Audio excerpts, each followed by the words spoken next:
Hello, welcome, folks. I just got a tea bag string in my mouth, but we can fight through that, no problem. How are you going? Hope you're doing well today. We're doing a. It's been a long while since it's been done a live stream, but welcome. We're here to practice English language speaking. If you want to practice your speaking, there's a link. If you click on the link, you can come on through and you can chat. If you desire to practice your English speaking ability, I always, for my students, when we get to any day, I always think it's important just to get some of the even the most basics. So I always like to go through the date. When I say go through, it takes like 10 seconds, but to go through. So for me, where I am, I would be saying, today is the 24th of January. Today is Wednesday, the 24th of January, 2024. And I'd say, let's go. Like, what is the date? What is the date? What's the date today? What is today? And I would ask that. I think it's a very good thing to. I meant to type it in, but then I stopped. So today's Wednesday, the 24th of January, 2024, shall we say. And I just think that's such a good way to start. So we got the date, got the day. What's been happening? What's happening in your world? We want to practice speaking English. We're going to try and find some things to talk about. So that's important. We're going to scan around the internet a little bit to see what we can find, and talk about. I think it's a really great thing if you're learning English and you're trying to learn vocabulary. One of the most important things is you need to think about what you want to learn. What's important for you? What are your objectives when you're learning English? I guess why are you learning English is the question. So, and I guess the more you can go in depth, the better with that. So if you can really sort of drill down into what's important for you, what are the tasks, for example, what are the tasks that you want to do with English, and then when you actually try and do those tasks. So say it's you want to present something to someone else. Maybe you want to tell a story to a friend. Maybe it's in a business context and you want to talk about the yearly figures to your team or something like that. Maybe it's you want to go to the supermarket and you want to buy some eggs or something.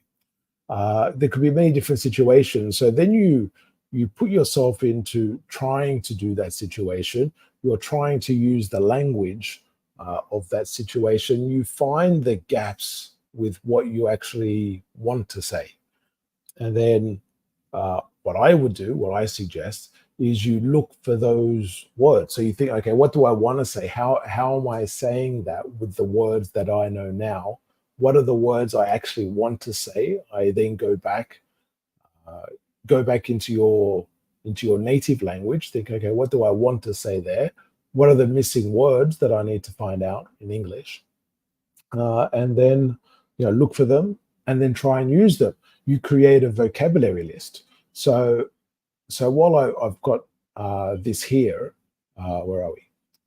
So while we've got this here and we've just written down the date, for example, and how we're saying the date, as we go through, I mean, you can write down whatever words that you think, oh, okay, I want to learn that word. I want to say that word. I need to use this when I'm speaking for the presentation or in my story or whatever it is. And then there may be a specific purpose or situation when you're actually trying to use that word. But it could also be that you've just accumulated these words through reading or listening to something. And you go, okay, that's a good word to learn. You should always try and prioritize which words are more important for you to learn. If you can prioritize it, instead of, for example, trying to learn 50, 100, whatever words, I always recommend simplifying, making it smaller, make it smaller. So I suggest, I don't know how you feel about this. I would suggest learning maybe 3, 4, or 5 words a day. That's it. And when I say learning, I'm talking about learning through using those words. I'm not talking about writing 3 or 4 sentences, all with those words. I'm not talking about looking up the dictionary definition in the dictionary and just, looking at it, or looking at a flashcard. I mean, those can all be useful things, but I'm talking about trying to have a maximum amount of usage of those words. We want high volume for a small amount of words. And if you can do that, I would guarantee you, as much as I can, I would guarantee you, if you did that for a week or a month or for a year. So say, for example, you're doing, let's say 5 words a day, no more. Let's say 5 words a day. And at the end of the week, so like, let's say day one, day one, you get 5 words and you're trying to use them as much as you can through the day. You're telling stories to people, telling your friends about things, you're recording voice messages for yourself, you're writing notes, emails, any sort of situation you can, you try and use that vocabulary. And you're aiming to try and use it, I guess, if we're talking about a number, like 20 to 30 times during the day, but within a context. It's not just writing, a sentence, an isolated sentence. These are within a context, within a story that you're actually writing this. So you're trying to do that, and then the next day, then that's the top 5 words on your vocabulary list. And day 2, you do words 6 to 10, and so on. And on day 2, you focus on those new words. You don't forget about the words from the day before, but you focus on those, that second priority list, if you like, or second priority group.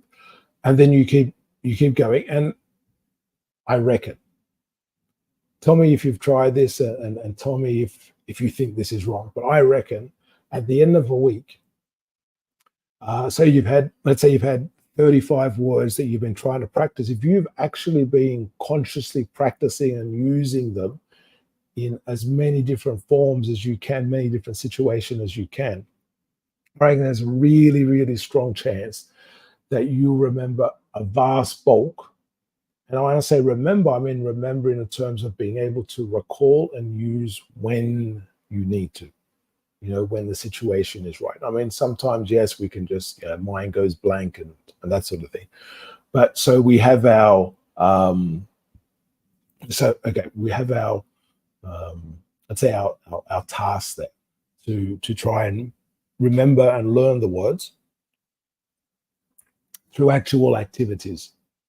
So like I was saying, I reckon by the end of the week, there's a far greater chance those 35 words, or a majority of them, will be sticking in, compared to if you've gone, okay, I've got a list of 35 words here, and you read through those words. You go through like some flashcards and you say those words, like you say, one word, but next word. Maybe you just say it in your head. Maybe you don't even say it aloud. Do you know what I mean? I think if you're doing that sort of method and you're just writing, one sentence with, 35 different words, I think there's a strong chance you're not going to remember those words. But you tell me what you think. I think there's what we want is to get the maximum value for your time, and that sort of thing. But let's have a look and talk about some other stuff. So where are we? Let's talk about, let's have a look here. So this is a story I saw today on, I guess it's from today or yesterday, from NHK News from Japan. So if you want to know about news from Japan, and it is in English, where they're speaking English, this could be the one to to go with. So let's have a listen to this story and see what they're saying. This disruption, our Yamaguchi Hiroaki joins us now from Tokyo Station. So Hiroaki, tell us what's going on there. Hello, Miki. As you know, this is one of the busiest stations in the country, and that is on a normal day. As you can see over there, people have lined up to try and get tickets for other trains. So because of the Well, I mean, there's people are lining up. I'm not sure. I can't tell if this is a big queue or a small queue. Do you know what I mean? To me, this just looks like a normal. This looks like a normal queue, to be honest. It doesn't look. Let's have a look again. people have lined up to try and get tickets for other trains. Maybe inside the office because there. of the disruption, many people are now stranded in Tokyo. Where we are now. Many people are stranded in Tokyo. Okay, but it looks all very calm and everyone's very patient, checking their phones, maybe to look at any other options and stuff. But okay, let's see what the rest of the story is. Now it's not too crowded, but we hear that it's much worse closer to the gate for the Shinkansen. Okay. Hundreds of thousands of people use these trains like every day, some to go to work, but it's also essential for foreigners visiting Japan. We spoke to a few about how they've been impacted. But there really hasn't been a lot of forthcoming information. And I understand they don't know exactly when the delay is going to end, but it'd be nice to have some sort of a ballpark. Is it today? Is it tomorrow? Should we maybe not be going out? That's interesting. There should be some sort of a ballpark. Did you hear that? Let's see that again. But there really hasn't been a lot of forthcoming information. And I understand they don't know exactly when the delay is going to end, but it'd be nice to have some sort of a ballpark. Is it today? Some sort of a ballpark. It's a very interesting. Well, when I say interesting, it's not the most interesting, but you know.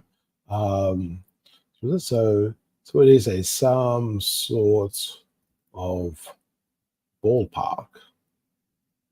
I'm going to hyphenate that. And I guess what would be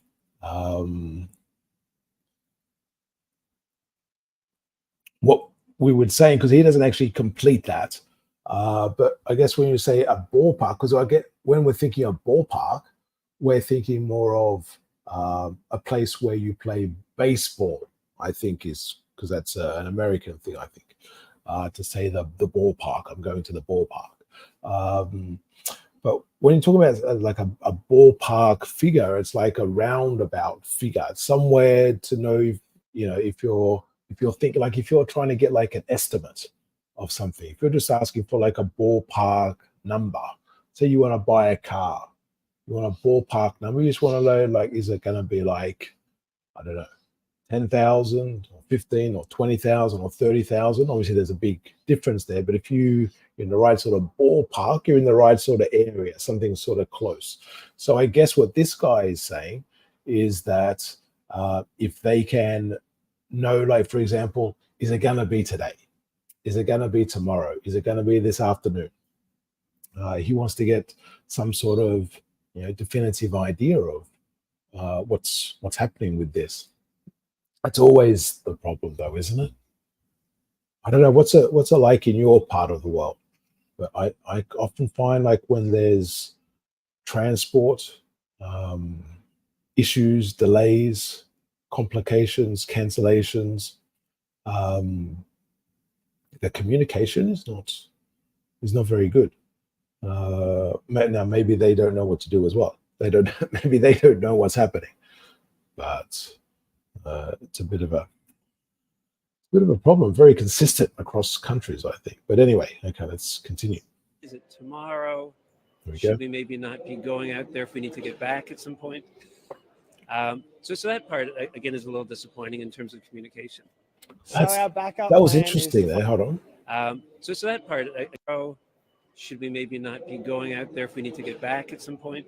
Should we not be going out there if we need to get back at some point? I guess that's sort of like as well, like if you're going to go like hiking or climbing a mountain or something, you want to know how long it takes to get up how long it takes to get down.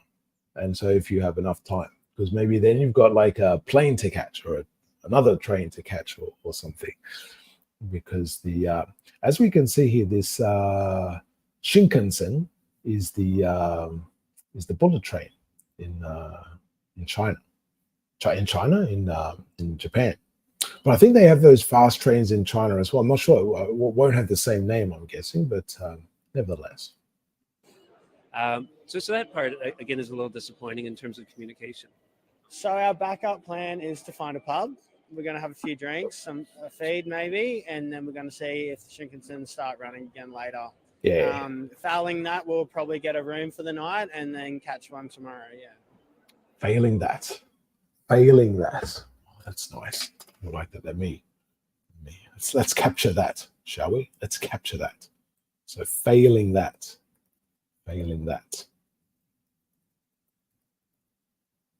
So basically, you have some idea. So let's say an idea or a proposal of something. So this is what can happen. But if that doesn't work, we've got this other option. So failing that, I mean, it's a nice way. Another way of saying, like, if this doesn't happen, but this is a nice turn of phrase, as we could say. It's very nice. But let's I guess that's a common thing for some people, is if there's delays, look for a pub or something. I suppose there are lots of pubs and bars in Tokyo for people when there's delays. Let's have a listen again. So our backup plan is to find a pub. We're going to have a few drinks, a feed maybe, and then we're going to see if the Shinkansen start running again later. Like that as well. Have a feed. Failing that. To have a feed. It's a nice to have a feed. To have a feed. Because I guess often we think of feed as in the verb. You're going to feed animals, or you're going to feed the children or something. We think of it more as the I guess the process, the procedure, the functionality that you need to happen. But this is very nice. Just to say that, and it's actually very. I don't know. I think it's certainly common in Australia. I don't know how common it is in say America and other places, but certainly it's not uncommon to say I could do with a feed and that sort of thing. But yes, basically to have a meal. Very nice. Where are we? Okay, back here. We'll probably get a room for the night and then catch one tomorrow. Yeah. As you heard there's some confusion about when the service will resume. The operators have said it will likely take time, but we haven't heard much more than that. Yes. Until then, people are in limbo or trying to come up with backup plans. Well, that's a nice. I like that. To be in limbo. To be in limbo. Do you know that game Limbo? I don't know. I don't know if this is. I assume this is a worldwide game activity.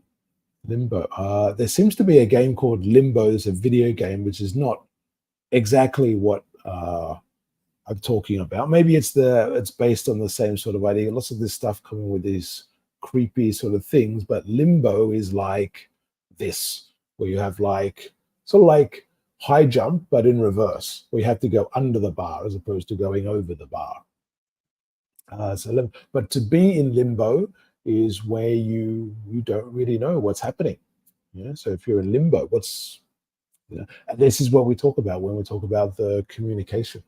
If the communication fails, you don't know what's happening, you're in limbo. It's a nice expression there from our journalist.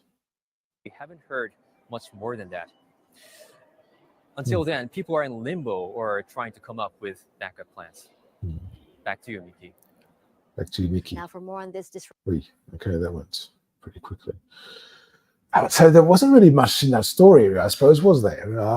Basically, there seems to be a problem with the train.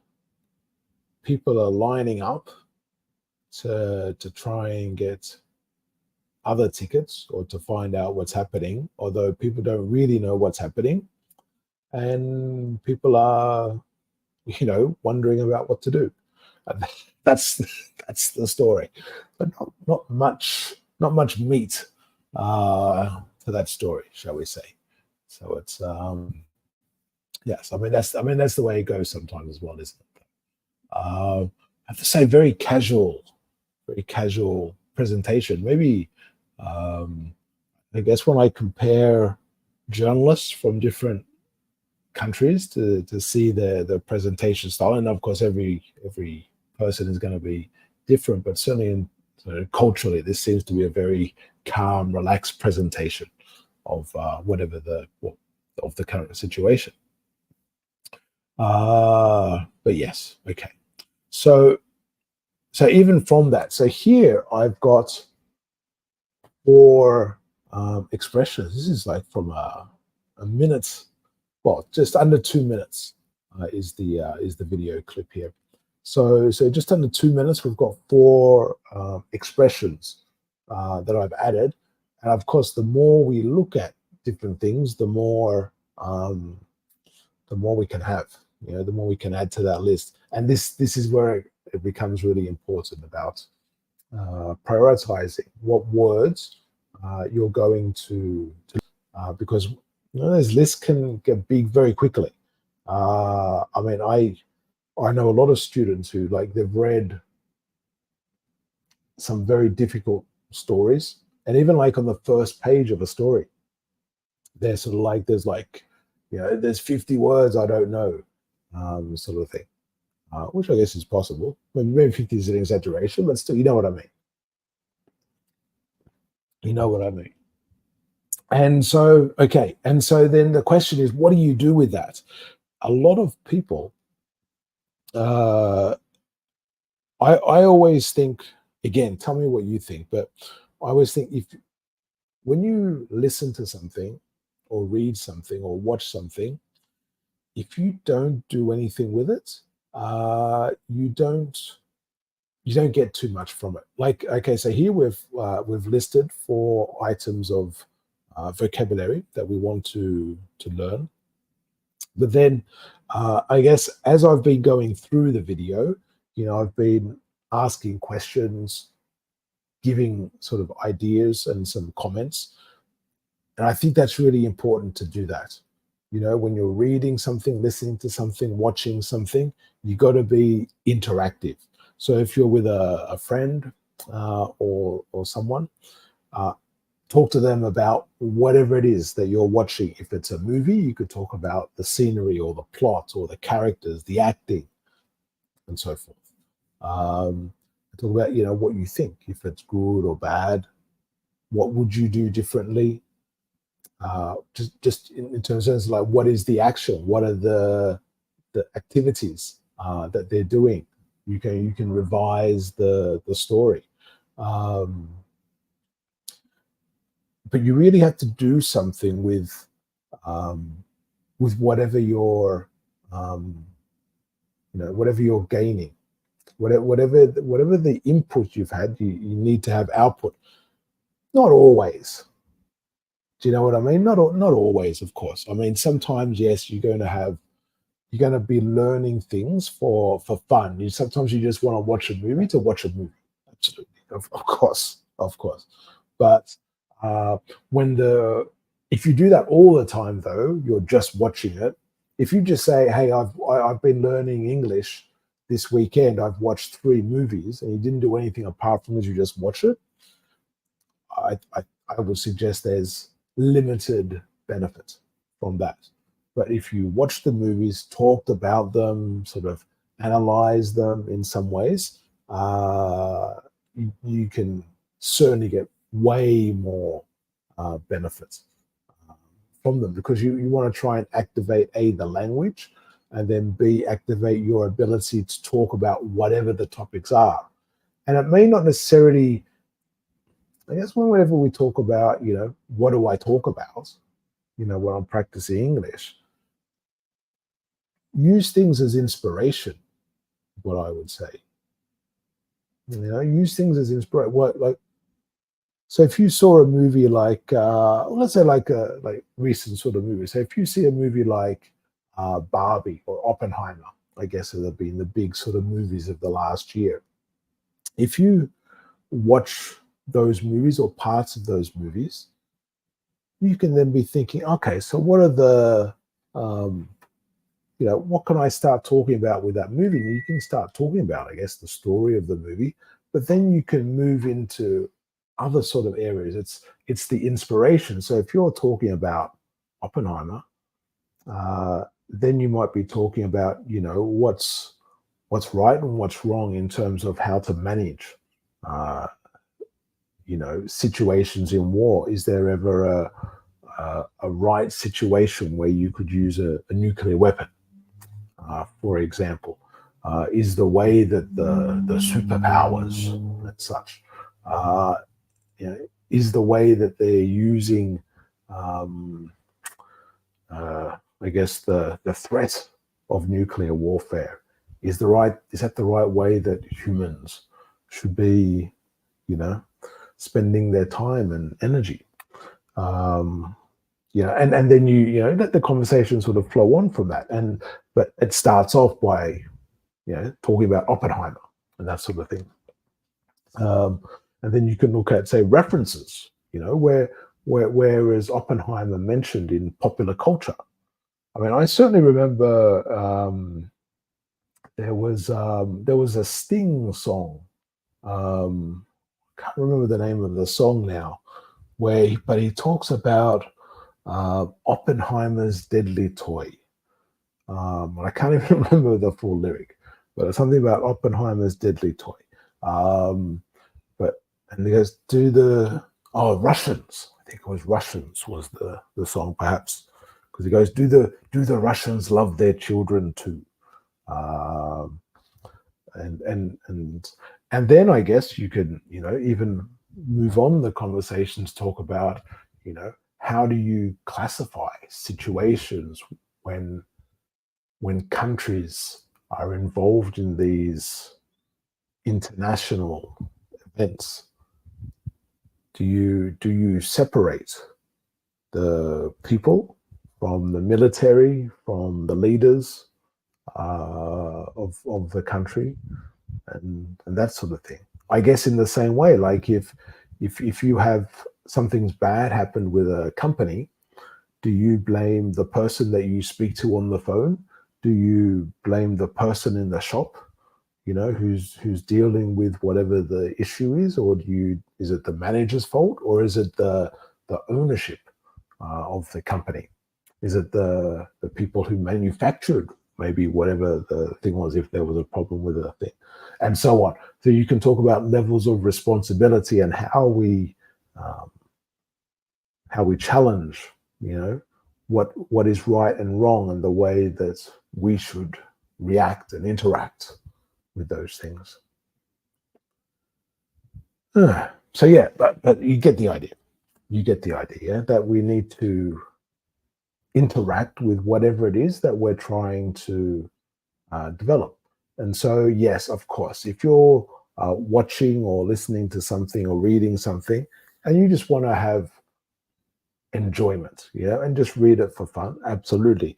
But in terms of gaining, in terms of your English level, developing that, taking whatever you've read or heard or watched and make that part of your active vocabulary, things that you can say at will.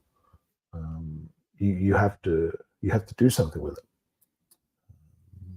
And it's the same. I always tell people, like, if I want to become really good at something, say something like football or any sport,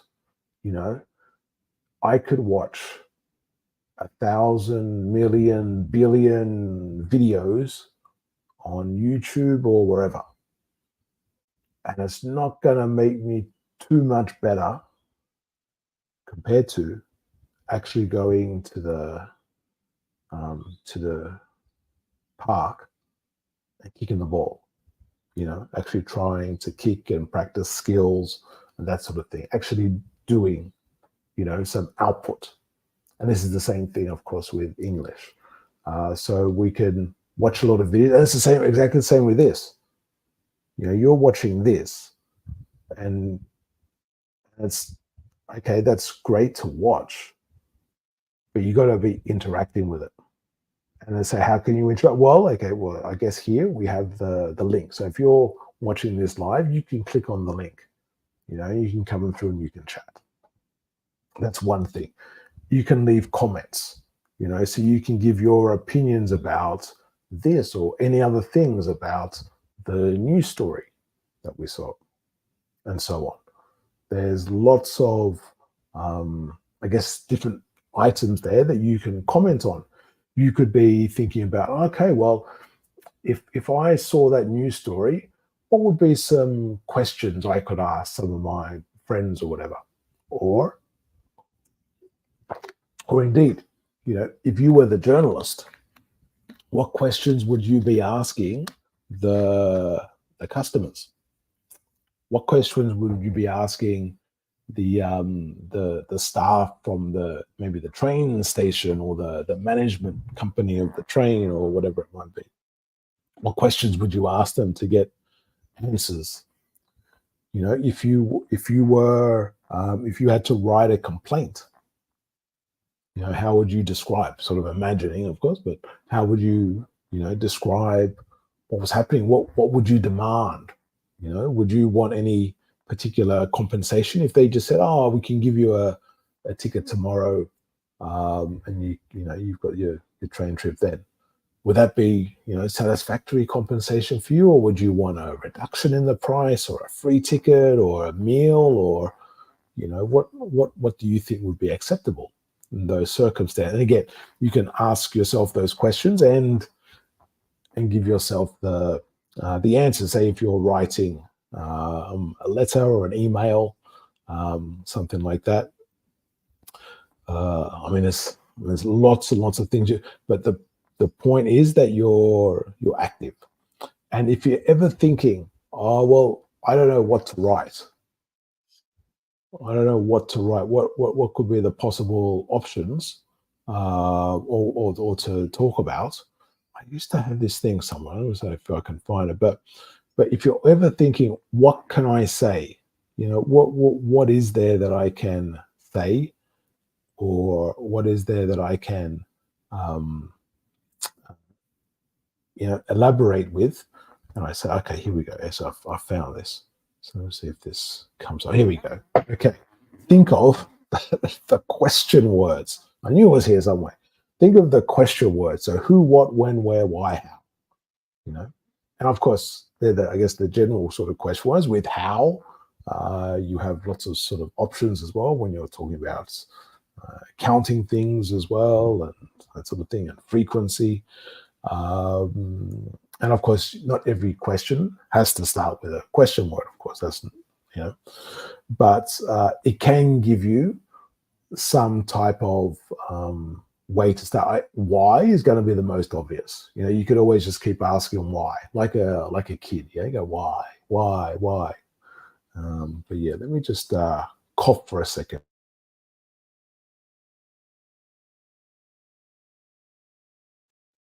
Okay, we've got that out of the way. This is why we're drinking the tea. There we go. There we go. There's the tea. And that, funnily enough, that answers the question why I'm drinking the tea. And why did I have to mute the microphone for a second? Well, so if you'll keep asking why, you know, you can get a lot more details. This is the same. If we go right back to when we're saying, you know, what are your aims? What do you actually want to learn with English? You know, you keep asking yourself why. If you say, oh, I want to learn English because I want to get a better job. Why? Well, because my current job isn't really good. Well, why isn't it good? Because blah, blah, blah, blah. Because I'm not happy with the salary, okay? So obviously not every question with a why. So okay, so what would be a good salary that you would like to earn? And what skills would you need to get that salary? What abilities would you need in English to get that? Well, I need to be, you know, very comfortable in English. Okay, well, what does comfortable mean? what sort of situations, what things will you need to talk about? What sort of things would you need to present in a meeting? What sort of interview questions would you need to answer? What sort of interactions would you be having with other people in English? You ask yourself those questions, that gives you a much better focus in terms of what you're going to learn than if you just say, oh, I want to learn English so I can get a better job. I mean, that's a start, but to drill deeper, to go deeper and find more information is the way to go. And this is the same here. But yeah, and so if you're, say we're going back to say you wanted to write an email, a complaints email to someone, you might be going, who are you going to write to? What's their email address? Where can you find it? What was the situation? Where did it happen? When was it happen? What was the timeline? Why was there a problem, effectively? What did they tell you? What communication did they have? You didn't hear anything. Why didn't you hear anything? Was it because the speakers aren't working in the train, or they just didn't say anything, and so on? So the more of those sort of questions, but obviously this is an English language exercise. So if you think of those questions, then you can explain them. And obviously you don't have to explain all of them in one go. Whatever you can explain now is okay, but this is where you're looking for the gap. If you find those gaps with what you know and what you don't know, that's gold. That's absolute gold. If you can identify what you don't know and what you want to know with English, you've struck gold. And then it's a case of acting on it.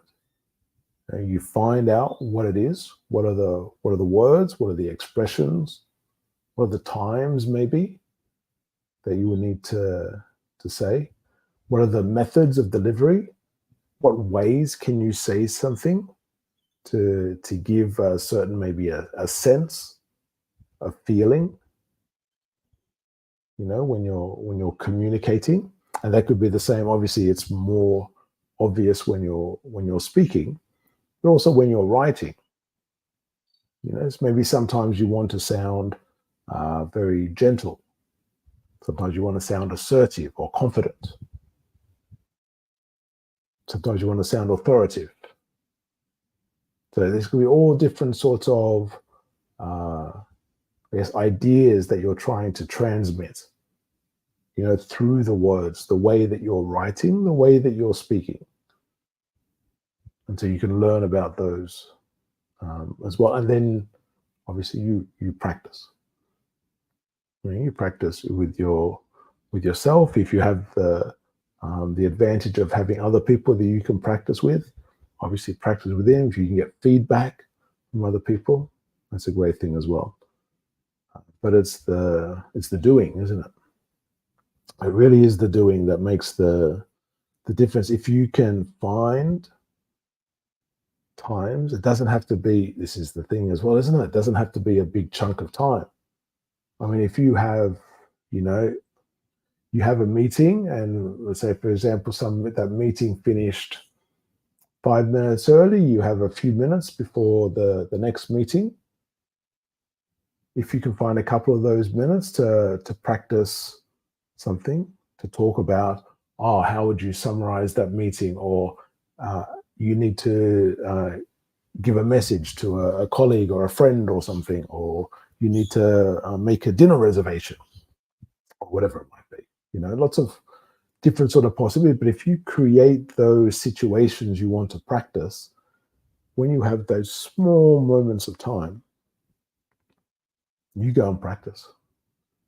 You go and practice, and the more of them that you can utilize, the better you'll be for it. Even better if you can record them, use the voice recorder in your mobile phone.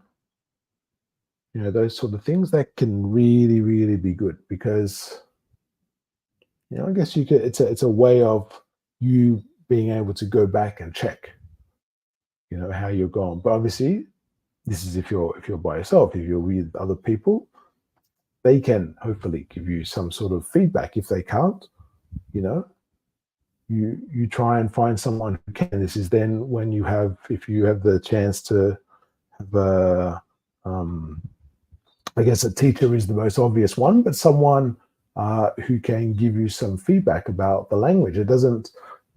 It can be anyone really who has suitable knowledge to give you ideas, feedback, or response about how you come across, what the message was that's been understood, if there should be any changes to your delivery in terms of the tone, the speed, the content, the vocabulary. Is it too difficult for the audience? Are the people that you're speaking to, is it too easy? Do you need to use more jargon, more complicated words, or whatever it may be? Do you need to sound more sophisticated or not? So all of those sorts of things you can ask and try and get feedback from. But anyone who you feel you can trust, who can give you some sort of commentary. You also have, apps, websites. You have even things like, ChatGPT. If you write you get like a transcript of what you've said, or if you've been writing something, you can put it into ChatGPT and ask it. You got to work on the prompts, but you go like, how does this sound? And again, you could ask as well, like, how can I make this sound more friendly? And so on. There's lots of tools. But at the end of the day, there's no shortcuts. There's no shortcuts in terms of actually producing. There's lots of tools to assist you. There's lots of means for you to be able to communicate with many different people in person, virtually. I have lots of options with that, but if you are, if you're waiting for the what are those those are meant to be glasses, or what it is, or like a chip, or what, when they talk about where you can get like the live sort of translation, you can have a conversation, you speak your native language, and when you hear the other person, there's like a live translation in your ear and that sort of stuff. That's going to be great whenever that happens. But in terms of actually learning any language, it's the doing, isn't it? And I guess we all know that. All right, so we're going to leave this there. If you have any comments, questions, all that sort of stuff, put it in the comments, please.